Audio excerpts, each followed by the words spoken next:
Buongiorno. Il sistema arco-braccio è un organismo complesso in cui tutte le parti coinvolte, spalla, retrobraccio, gomito, avambraccio, polso, mano, dita e arco, agiscono in maniera coordinata. In questo sistema le giunture, come ad esempio il polso e le nocche, eccetera, hanno la funzione di ammortizzare i perenni mutamenti di condizione in cui si trova l'arco sulla corda, ad esempio nel tragitto tra le due estremità, nella variazione di peso,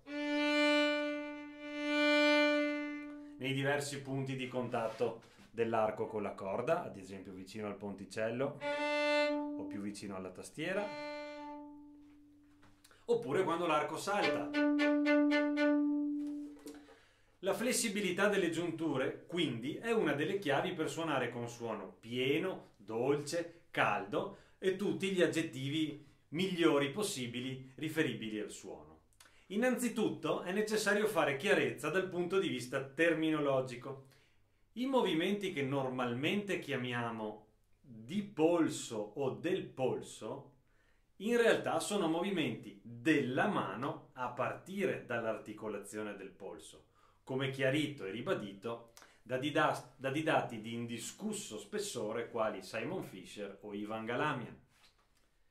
Tornando al sistema arco-braccio, è determinante avere coscienza del fatto che i movimenti che concorrono alla condotta dell'arco possono essere attivi o passivi. Riferendoci ai movimenti della mano nell'articolazione del polso, ad esempio, possiamo vedere che questo è un movimento attivo, mentre questo è un movimento passivo.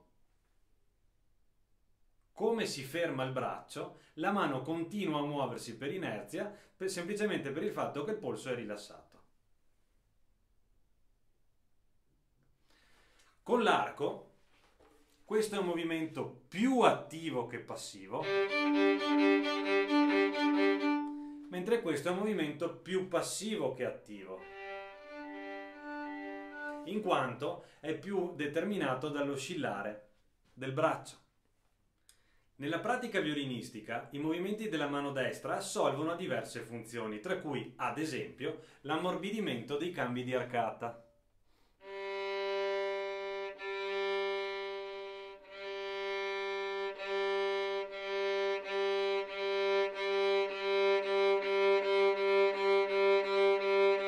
Ho un po' enfatizzato il movimento per chiarezza. Oppure nei cambi e nei giri di corda.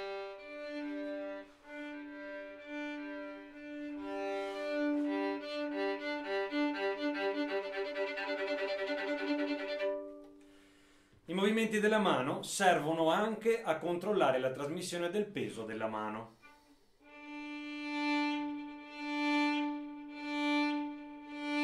Questo per la gestione delle dinamiche. In questo video verrà illustrato un semplice esercizio, il numero 16 tratto da Basics di Simon Fischer, finalizzato alla consapevolezza dei movimenti della mano destra a partire dall'articolazione del polso. Tale consapevolezza è una premessa indispensabile allo studio di tutte le applicazioni dei movimenti stessi nella pratica violinistica.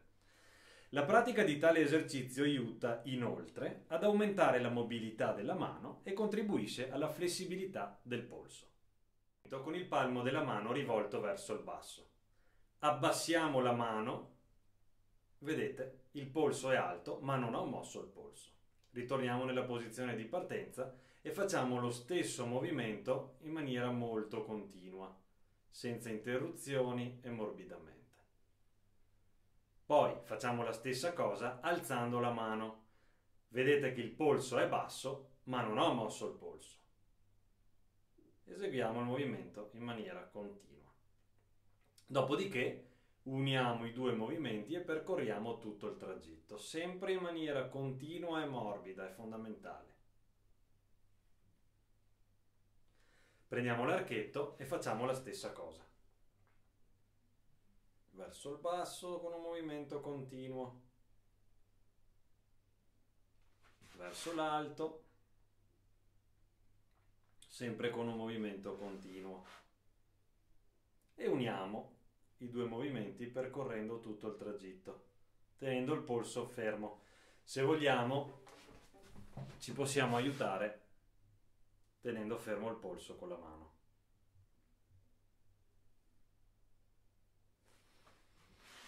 Ora veniamo al movimento laterale. Sempre con la stessa posizione, muoviamo la mano lateralmente. Ho saltato i passaggi, sono passato direttamente a tutto il movimento. Facciamo la stessa cosa con l'arco. Polso fermo e la mano si muove lateralmente. Dopodiché uniamo i due movimenti e il risultato è un movimento circolare in un senso e nell'altro. Aggiungiamo un dettaglio per integrare i movimenti, tornando al discorso iniziale dell'organismo complesso in cui tutte le parti agiscono in maniera coordinata. Quando portiamo l'arco verso l'alto, pieghiamo le dita e quando lo portiamo verso il basso, distendiamo le dita. Nell'altro senso.